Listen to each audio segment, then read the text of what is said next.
So friends, अभी तक हमने महात्मा बुद्ध के गृहस्थ जीवन के बारे में जाना और गृहस्थ जीवन के बारे में पढ़ा, और अब हम आगे उनके सन्यासी जीवन के बारे में पढ़ने वाले हैं और ये जानने वाले हैं कि उन्होंने किस तरह से सन्यास ग्रहण किया और उनको ज्ञान कहाँ पर प्राप्त हुआ और उन्होंने पहला उपदेश अपना कहाँ दिया। तो आइए चलिए शुरू करते हैं आज का वीडियो।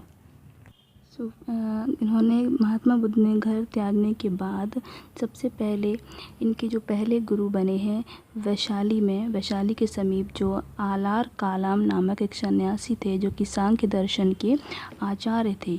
ये इनके पहले गुरु बने और इसी कारण से बौद्ध धर्म में सांख्य दर्शन का जो प्रभाव देखने को मिलता है। इसके बाद ये उरुबेला चले गए यानी बौद्ध गया गए, जहाँ उन्होंने कौंडिन्य एवं 4 अन्य ब्राह्मण साधकों से मिले।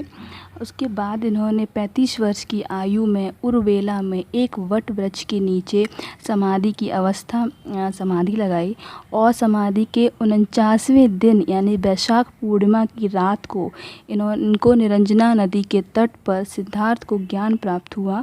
ज्ञान प्राप्त की इनकी घटना को हम संबोधि भी कहते हैं, संबोधि के नाम से जाना जाता है। ज्ञान प्राप्ति की घटना के 2 दिन बाद ही सिद्धार्थ तथागत हो गए, यानी ये महात्मा बुद्ध के नाम से प्रसिद्ध हो गए। और फिर उन्होंने अपना प्रथम उपदेश सारनाथ में दिया और इनके जो प्रथम उपदेश को हम धर्म चक्र प्रवर्तन के नाम से जाना जाता है और उनका प्रथम उपदेश धर्म चक्र प्रवर्तन कहलाता है। और इन्होंने सारनाथ में इन्होंने बौद्ध संघ में प्रवेश आरंभ किया और बौद्ध संघ की स्थापना की। बुद्ध ने अपने जीवन के सर्वाधिक उपदेश कौशल राजधानी श्रावस्ती में दिए। उन्होंने मगध को अपना प्रचार का केंद्र बनाया, अपने बौद्ध धर्म के प्रचार का केंद्र बनाया। बुद्ध ने बनारस के यश नामक श्रेष्ठी को भी अपने संघ का सदस्य बना लिया था। तो बुद्ध के काफ़ी सदस्य थे, लेकिन उनके जो प्रधान शिष्य थे वो उपाली माने जाते थे और उन शिष्य में सबसे ज़्यादा उनके जो प्रिय शिष्य थे वो आनंद थे। इनका नाम आनंद था। फिर उसके बाद महात्मा बुद्ध ने कुशीनगर में भिक्षुओं को अंतिम उपदेश देते हुए कहा था कि सभी संस्कार व्यधर्म अर्थात नष्ट होने वाले हैं, इसलिए प्रमाद से रहित होकर अपना अपना कल्याण करो। उनका ये उपदेश था अपने सभी भिक्षुओं के लिए, जो कि उन्होंने कुशीनारा में दिया था। महात्मा बुद्ध का निधन 483 ईसा पूर्व में हुआ था। मृत्यु के समय इनकी जो आयु थी वो 80 वर्ष की आयु थी और इनकी जो मृत्यु है वो हिरण्यवती नदी के तट पर कुशीनारा यानी कि जो आधुनिक रूप में कुशीनगर में हुआ है। बुद्ध के निधन को महापरिनिर्वाण के नाम से भी जाना जाता है। ये आप लोग बहुत अच्छे से याद कर लीजिए कि इनका निधन की घटना को क्या कहते हैं, इनके उपदेश की घटना को क्या कहा जाता है, इनकी ज्ञान प्राप्ति की घटना को क्या कहा जाता है और उनके पहले उपदेश को क्या। यहाँ पे कुछ विद्वानों का मानना ये भी है कि जो कुशीनगर है जहाँ पर इनकी मृत्यु हुई है वो कुशीनगर को देवरिया का कासिया गांव मानते हैं।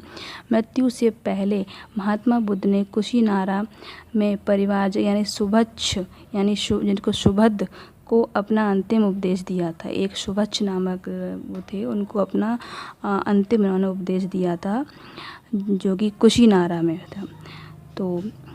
तो अभी तक हमने बात की बौद्ध धर्म के संस्थापक के बारे में, इनकी मृत्यु कहाँ हुई, इनका जन्म कहाँ हुआ, उन्होंने पहला उपदेश अपना कहाँ पर दिया। तो अब हम इसमें आगे बात करेंगे बौद्ध धर्म की शिक्षाएं एवं उनके सिद्धांत के बारे में कि बौद्ध धर्म की शिक्षाएं क्या थी। सबसे पहले हम बात करेंगे बौद्ध धर्म की जो शिक्षाएं थी उनको किस नाम से जाना जाता है। बौद्ध धर्म की शिक्षाओं को हम त्रिरत्न के नाम से जानते हैं, जिनका नाम इस तरीके से है। पहला है बुद्ध, दूसरा है धम्म, तीसरे को हम कहते हैं संघ। इन तीनों को त्रिरत्न के नाम से भी जानते हैं। बौद्ध जो ग्रंथ है वो पाली भाषा में लिखा गया है और इन त्रिरत्न की संख्या भी 3 है।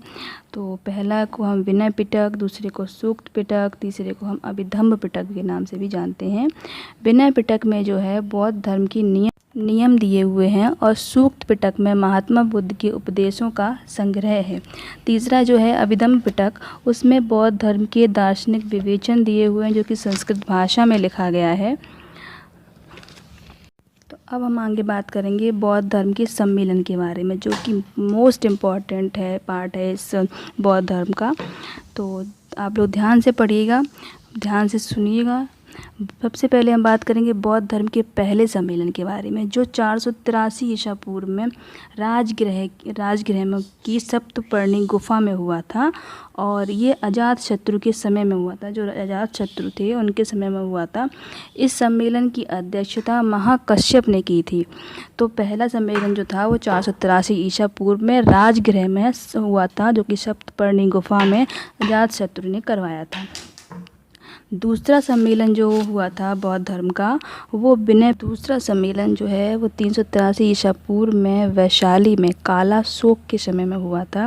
कालाशोक नाम एक राजा थे, उनके समय में हुआ था। इस सम्मेलन की अध्यक्षता सर्वकामनी ने की थी।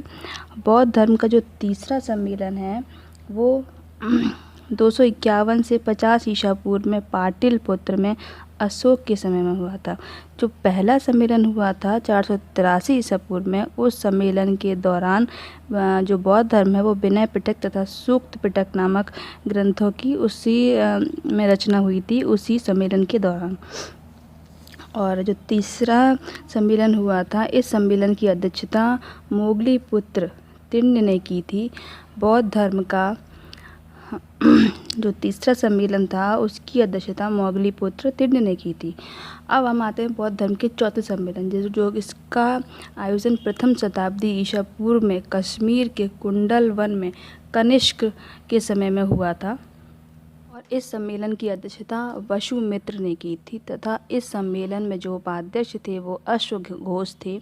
इस सम्मेलन में यानी कि चौथे सम्मेलन में बौद्ध धर्म दो भागों में बट गया था, हीनयान और महायान के उसमें दो भागों में विभाजित हो गया था बौद्ध धर्म के चौथे सम्मेलन के दौरान, जो कि कनिष्क के समय में हुआ था।